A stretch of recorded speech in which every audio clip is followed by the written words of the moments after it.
Welcome to weekday coronavirus-driven mind stuff. My name is George Ortega, and it is Thursday, June 11th, 2020 at 7:59 p.m. And this is episode number 45. All right. I thought I'd do something different today. Ideas just came to me, and I think it'll be good. All right. What I want to do is I want to go through the New York Times headlines. And I may do this a lot because it seems like a good way to just think about and express ideas about many things that are going on. So I'm just going to go down the list and, read the headline, maybe read a little of the description under that headline if it's pertinent, if it's necessary, and then just give some thoughts about each thing. All right. The first one, markets see sharpest drop in months, Trump issues new rally rule. All right, so yeah, apparently it lost almost 2,000 points today and lost 500 points, I think, yesterday.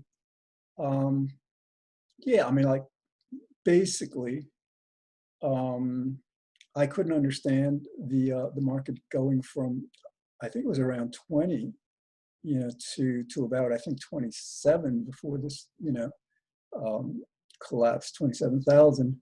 The Dow Jones at least. And the reason why I couldn't understand that surge is because, my understanding is that we should be prepared we should expect a second and a third wave of this, a pandemic, COVID-19. And so, at some point that's got to affect the markets. So, and I guess Trump is scared. I don't know what this new rally rule is about. But, all right, no longer in denial about grim outlook. Investors drive market down. Yeah, finally, I've been watching the market go up for over a month now, I guess. And I'm thinking to myself, what are they? They're definitely in denial. It's kind of like people deny climate change, people deny a lot of things. So no longer in denial. All right, whatever. So the signals leading to this moment were hard to ignore. Yeah, so now we'll see what happens, between, because for me, this is also about election day. In other words, in elections, the president gets credited for a good economy, regardless of how little or much he did about it, and then gets blamed for the economy, regardless of how little or much it was the person's fault. So, while it's unfortunate to have the market decline in certain ways, I think it's that might be the lesser of two evils. To have Trump, just do his horrible stuff for another 4 years would just be a lot worse for the market too. All right, so more than 1.5 million people sought state unemployment benefits last week. So it's got to be that's got to take it to about 43 million unemployment claims, since over the last several months, and that's major. That's that will give you the idea that once, God willing, Biden becomes our next president, we're going to have a massive jobs program. And to the idea that sometimes things that seem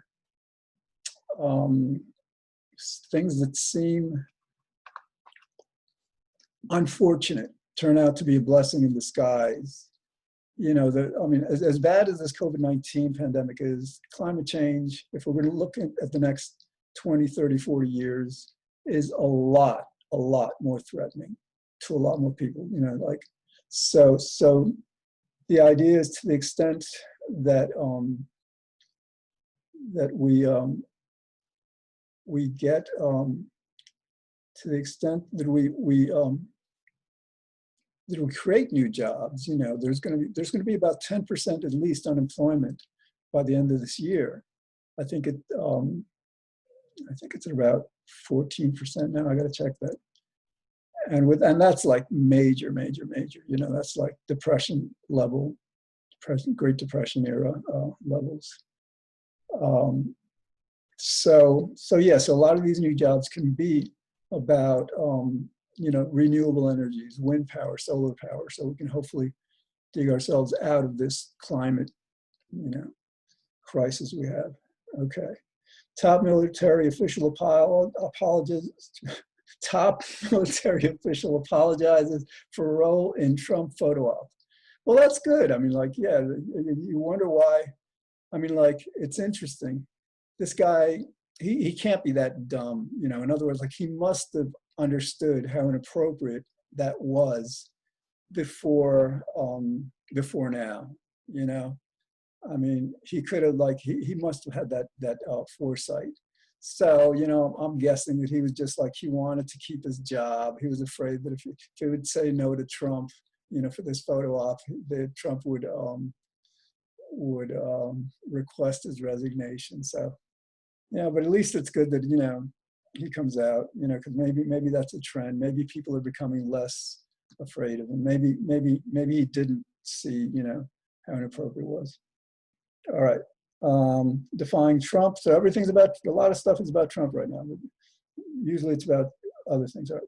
Defying Trump, Senate panel moves to strip bases of Confederate names. All right. Well, thank goodness that the military is standing up to him. Because the guy is like, he's a schmuck, in best cases. The guy is so vile, and he's probably corrupted a lot of people who, who were upset with the Democrats. Fine, you're upset with Democrats, but you go to a monster like this guy? No.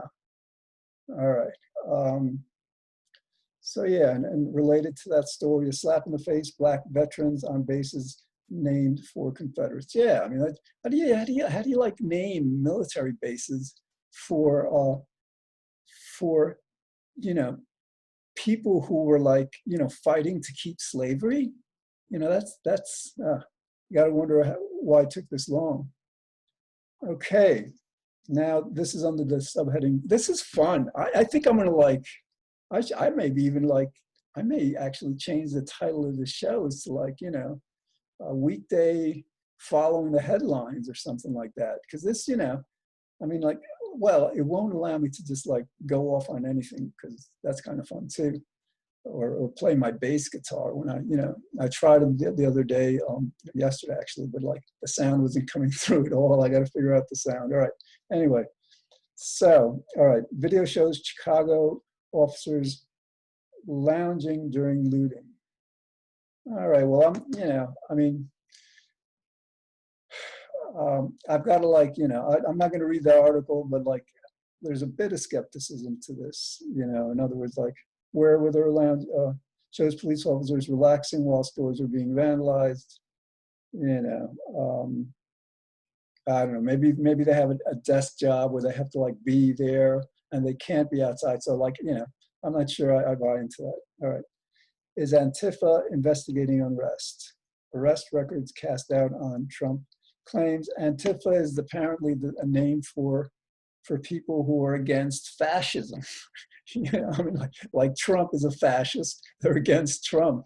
So apparently they're finding, Trump was saying, oh yeah, these are these Antifa, instigators that are responsible for this stuff. No, it's people who are just fed up with your, your hatred and your vileness. That's what that's about. Okay, how New York's protest leaders are taking on the establishment. I'm going to change this, hold on for a minute. How New York's protest leaders are taking on, yes, well, they're young, charismatic, and drawing huge crowds. Yes, God bless them, absolutely. Now, here's the thing. It is not the time to stop. I mean, maybe they're waiting to see what happens, but they should definitely have like a second and third wave of protests, especially going from the summer into the fall, to just have like so much pressure on basically on these Republicans that they either just get like trounced in November or begin to try to save themselves by starting to do the right thing, with ending police brutality, things like that. Because generally it's not Democrats who are who are defending the police, you know, and allowing them to do whatever they want. So, and this, you know, this has to, like, all this has to be like considered within the frame of party politics, you know. All right. Let's see, the hallmarks of a Joe Biden eulogy. Okay, see, like, now that's, you know, I'm not going to, like, I don't know what his eulogy was about, but I'm not going to, like, see the article. Like, sometimes they have these headlines where they'll say, like, something just happened today that you should know about. You know, if they don't tell me exactly what it is, I'm not going to, like, read the article. Sorry. All right, but you know, the eulogy, of course, is a wonderful thing. If they had, you know, maybe they can come up with a headline of something, you know, more specific. All right. Georgia, havoc raises new doubts on pricey voting machines. All right, what can I tell you? I mean, like, you know, you got to hope that they get this voting stuff together. Otherwise, like, we are a fascist country. We're, like, you know, a country where people are, like, what, you know, rigging the elections. No, that would not be good. Okay, GOP platform rolled over from 2016 condemns the current president. Yeah, right. I don't know what that's about. The party's platform includes more than 36 unflattering references to those in power at the White House. Oh, so you're going to try to distance yourself from him now? Yeah, no, I don't think that's going to work. Sorry about that. What else? Okay. And this is 1 bar, 12 weeks, 7 lives in lockdown. So yeah, when they get into these personal anecdote type things, you know, you have to, 17 lives. Yeah, you got to, like, I mean, like, yeah, people are going through difficult times, you know, in many different ways. People are losing their jobs, losing their businesses.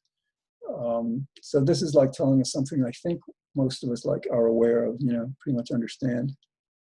The opinions are the ones, yeah, I don't read them, you know, again, you know, I very rarely read these articles. Basically, the headline tells you as much as you need to know. Coronavirus could make America's gun problem even deadlier. Yes. Yes, that's true. More people are buying guns, and so we have to we've got to become more peaceful, can I tell you? Okay. Why Joe Biden should look to his left. Progressive ideas don't just turn out the vote, they win votes.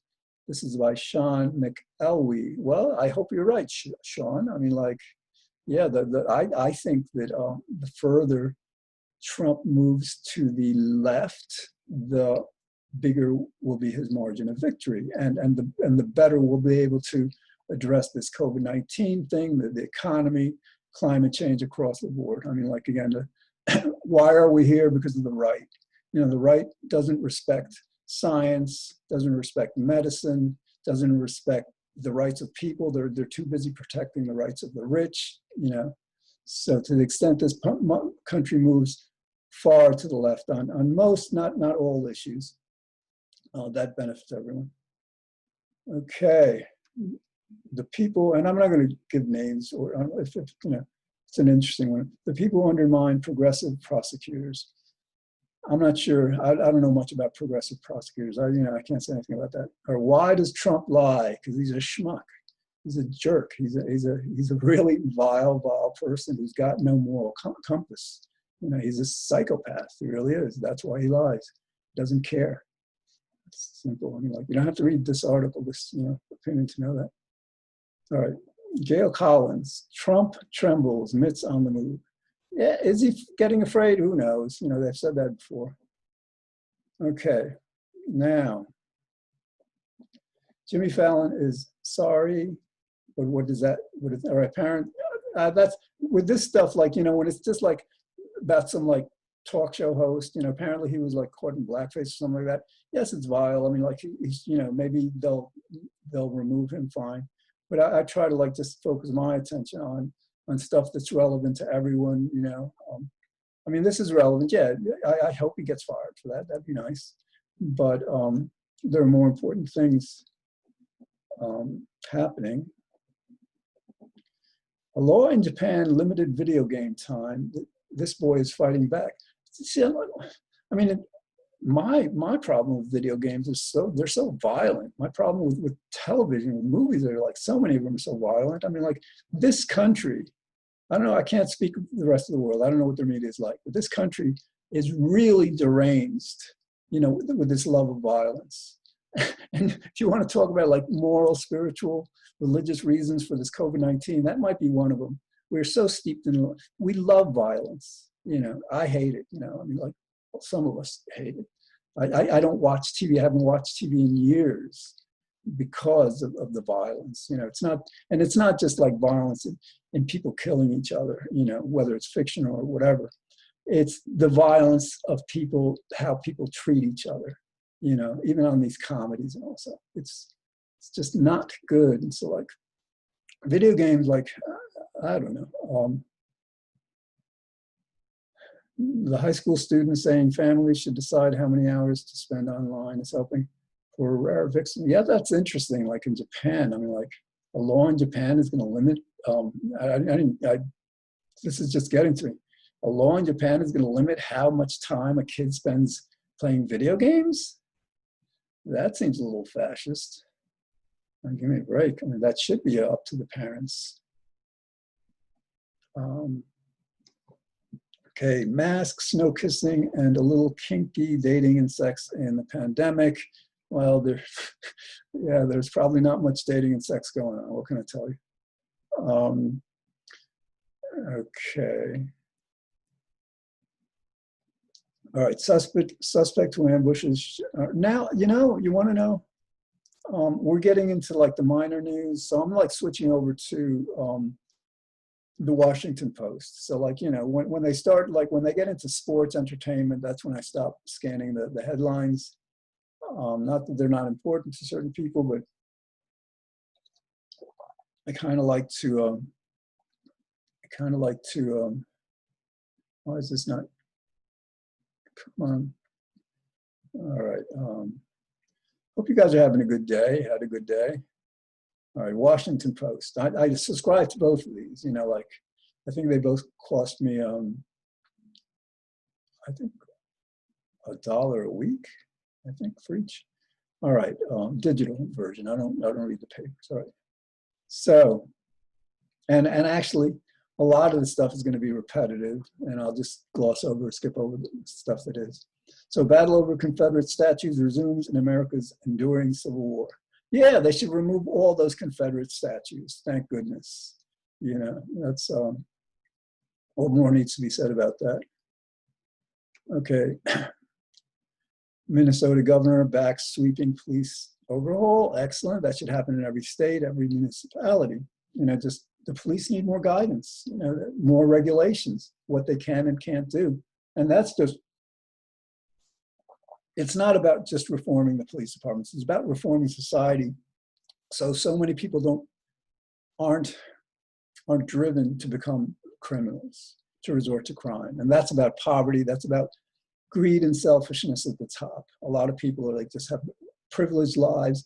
And regardless of how much they have, they want more. And it doesn't matter to them how poor other people are, because so much of this crime is a direct result of poverty. So let's maybe after this police overhaul, we could have a poverty overhaul to just eliminate this, to see to it that kids are raised with what they need to live, successful,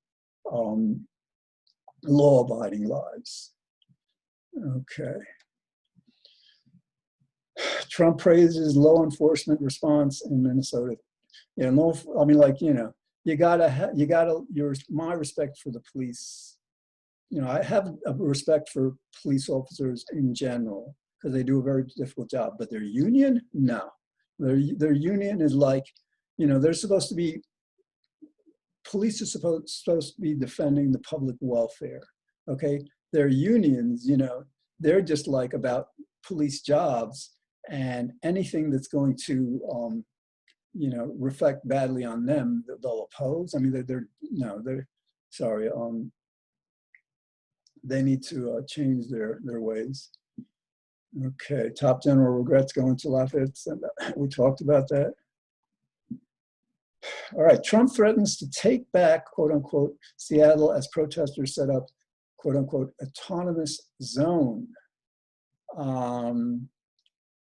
This reminds me of like Occupy New York City, Occupy Wall Street, which I, back in, when was that? Was that 2008? I think so, or no, it was after that.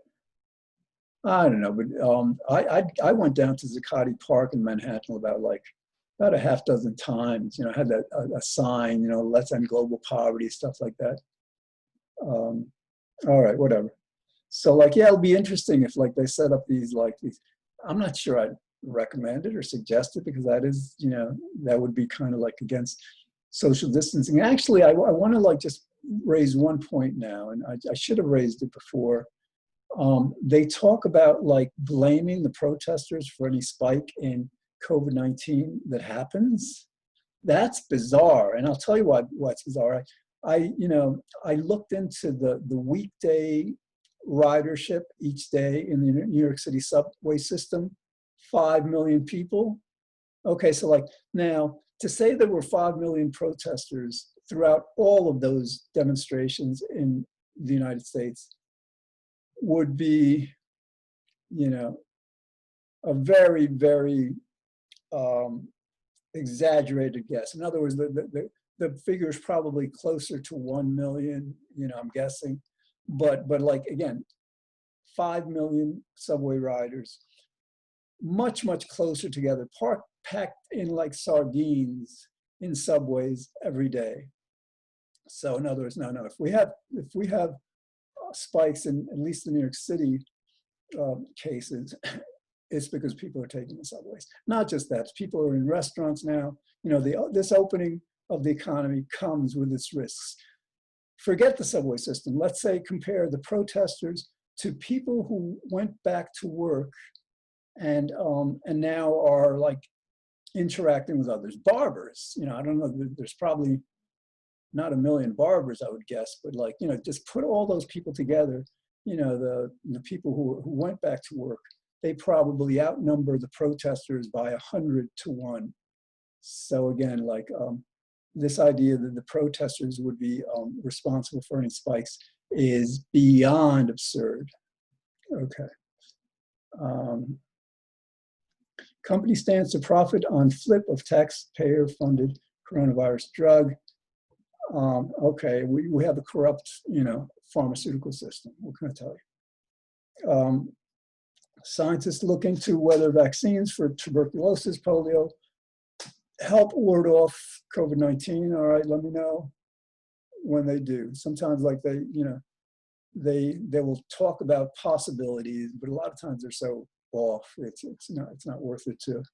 All right, Dow slides more than 1,800 points on fears of coronavirus resurgence. Yeah, finally they're paying attention to science. Yeah, there's probably going to be a second, perhaps a third wave.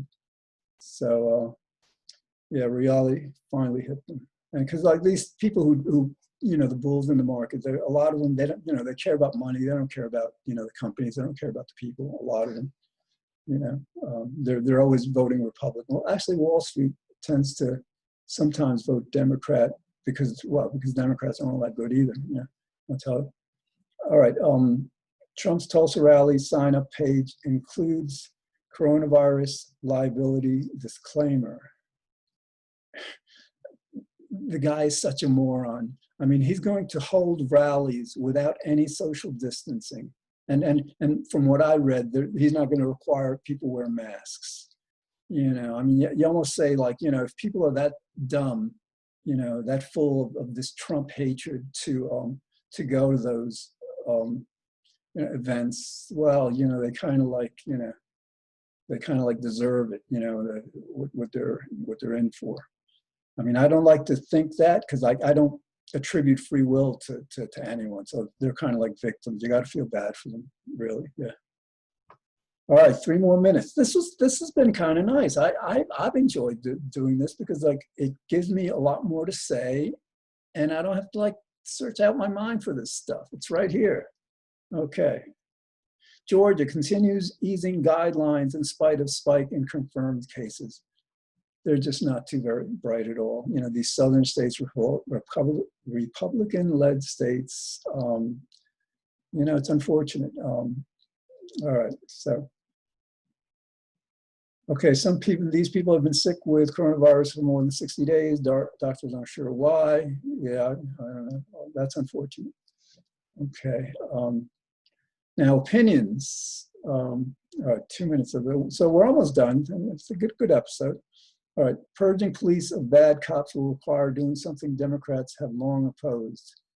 Well, that kind of gets me curious, but I'm not going to like look into it right now with 2 minutes left. That's something that I would probably click to see the article. Okay, Politico debates the proper way to cover Trump. Politico, I just realized, is right wing, way too right. They might claim they're middle of the road, but no, they're right wing. I'm sorry. So like, you know, what they have to say doesn't really resonate with me. Trump is spreading a dangerous conspiracy theory about Antifa. All right, so that's the editorial board, and like, yeah, again, like, you know, that's a teaser. I'm not going to click the link to see what it is that he's spreading, and you kind of can guess. Kind of obvious. Trump's irrationality is undermining his own campaign. Well, I don't know. It hasn't so far. You know, you got to see about that. I mean, like, because like he's appealing to irrational people who literally, you know, are against science, and science is about reason. Science is about evidence. So, yeah, I guess yeah, it's undermining it because like not all his supporters were that you know, clueless. I mean, there's a lot of independents who I don't know what they're anyway. All right, and actually, you know, part of this I don't like doing this because like it's very negative.